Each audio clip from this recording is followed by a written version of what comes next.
Kunci suksesnya kalau ditulis banyak, tapi dari pengamatan saya, mudah-mudahan saya sampaikan malam ini kita dapat inayah pertolongan dari Allah. Amin.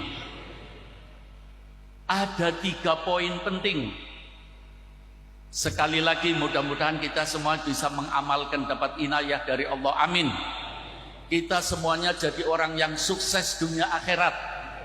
Ini dari pengamatan saya, hidup bersama beliau, banyak sekali kunci sukses, tapi yang bisa saya selalu ingat karena saya selalu bersama beliau, saya jaga pintu gerbang dan beliau senang duduk karena kadang-kadang saya sampai malam beliau menemani saya sambil baca Qur'annya, sambil mutola'ah dan berbagai macam yang ditugasi oleh Abuya.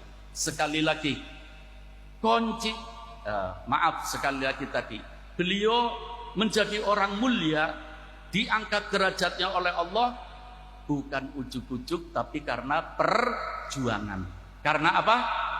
Perjuangan. Banyak kunci suksesnya, banyak sekali. Iya. Tapi yang saya amati ada 3. Mudah-mudahan sekali lagi kita mendapat inayah pertolongan dari Allah. Mudah-mudahan kita bisa mengikuti semuanya. Amin. Pertama, para jamaah. Pertama, karena beliau adalah punya niyatun solihah, niat yang baik. Punya niat yang apa? Baik. Belajar, mujahadah, tirakat, niatnya baik. Niyatun solihah. Maaf, kalau saya boleh tanya kepada para hadirin, pengen dapat pertolongan dari Allah apa enggak? Kira-kira orang yang dapat pertolongan dari Allah, hidupnya beres apa enggak? Bahagia apa enggak? Diawali dari niyatun solihah, niat yang baik. Sering saya ngobrol 4 mata bersama beliau, selalu mengedepankan niat. Dan ternyata dari kitab-kitabnya Abuya, saya mendapatkan satu riwayat. Memang betul, orang yang selalu langkahnya diawali dengan niyatun solihah, niat yang baik, itu dapat pertolongan dari Allah. Saya ingat benar satu hadis yang diriwayatkan oleh Al-Imam Al-Hakim. Rasulullah mengatakan, aunullah li'abdihi ala qadri niyatihi. Aunullah li'abdihi ala qadri niyatihi. Pertolongan Allah kepada hambanya menurut kadar niatnya. Tambah baik niatnya, tambah banyak pertolongan dari Allah Subhanahu wa ta'ala.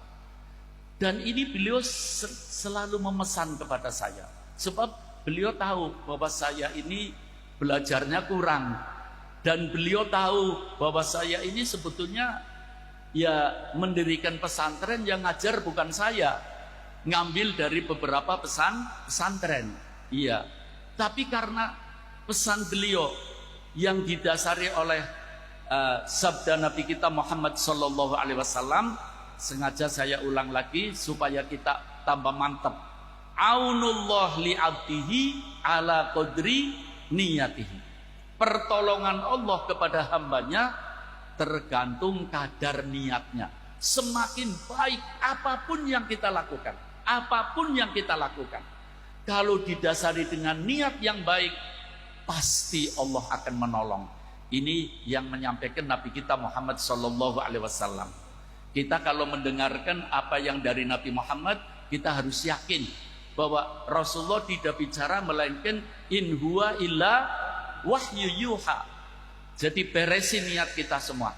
Maaf para hadirin, saya selalu menyampaikan kepada jamaah saya, jadikanlah dadamu gudang niat yang baik. Keluarkan dari dadamu niat-niat yang jelek.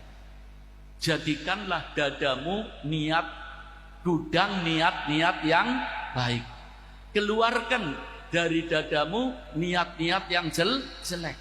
Masalahnya mati tidak tahu para hadirin. Ada orang sehat tiba-tiba mati. Kalau dadanya jadi gudang yang niat, Allah. Nabi kita Muhammad sallallahu alaihi wasallam juga dalam riwayat yang disampaikan oleh Al-Imam As-Suyuti dalam Al-Jami'us Shaghir mengatakan bahwa ada umatku yang ketika di alam dunia amalnya sedikit, tapi nanti derajatnya di surga tinggi derajatnya. Padahal di dunia amalnya sedikit. Kenapa? Karena pandai berniat. Maaf, tadi ada berapa? Ini ngomong niat juga banyak. Tadi ada 3. Ini kunci sukses. Dan saya praktekkan, saya ajarkan kepada santri-santri saya, pada jamaah-jamaah saya. Alhamdulillah diberi sukses oleh Allah. Mudah-mudahan kita bisa melaksanakan. Yang kedua adalah himmatun aliyah. Semangat yang tinggi. Orang kita ini banyak para kiai ya, banyak hafidhul Quran. Allah sendiri janji bahwa orang yang punya himmah aliyah lanahdiyannahum subulana. Ini janji Allah. Pasti akan terus hidupnya dikawal oleh Allah. Hidupnya apa? Dikawal oleh Allah. Shallu ala Nabi Muhammad. Shallu ala Nabi Muhammad. Yang ketiga, saya tidak panjang lebar karena sudah malam. Yang ketiga adalah ikhlas. Yang ketiga apa? Ikhlas. Maaf, biar pulang ini ada hasilnya kita ngaji pada malam hari ini. Kunci sukses yang ditempuh oleh beliau banyak, tapi intinya berapa tadi? Pertama, niyatun sholihah. Yang kedua, himmatun aliyah. Yang ketiga, ikhlas. Ikhlas itu apa? Kalau secara syariah, ikhlas itu tasfiyatul a'mal an mulahadatil makhlukin. Memurnikan amal kita karena semata-mata kepingin mendapatkan ridho dari Allah Subhanahu wa ta'ala, tanpa menunggu penilaian manusia, manusia. Iya, ini menurut syariah. Kalau menurut ahli-ahli tasawuf, ikhlas itu apa? Ada satu riwayat walaupun dhaifah, Rasulullah didatangi oleh seorang sahabat. Ya Rasulullah, mal ikhlas? Ikhlas itu apa ya Rasulullah? Padahal Rasulullah kurang apa sih? Tapi ini didik kita. Kita jangan sembarangan berfatwa. Jangan sembarangan ceplos. Ini lagi banyak orang ngomong ceplos. Apalagi masalah agama. Hati-hati, ini tanggung jawab di hadapan Allah Subhanahu wa ta'ala. Ketika Rasulullah ditanya oleh seorang sahabat, mal ikhlas ya Rasulullah? Ikhlas itu apa ya Rasulullah? Rasulullah padahal paling cerdasnya manusia, minal awalin wal akhirin. Tapi apa kata Rasulullah? Ya, tunggu, aku akan tanya sama malaikat Jibril.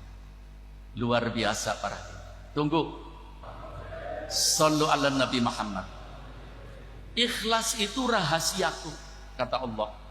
Aku akan berikan kepada hambaku yang mau melatih diri ikhlas.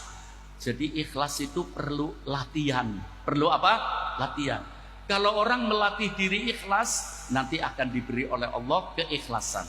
Kalau sudah diberi oleh Allah keikhlasan, seluruh perbuatannya akan dimudahkan oleh Allah Subhanahu wa ta'ala.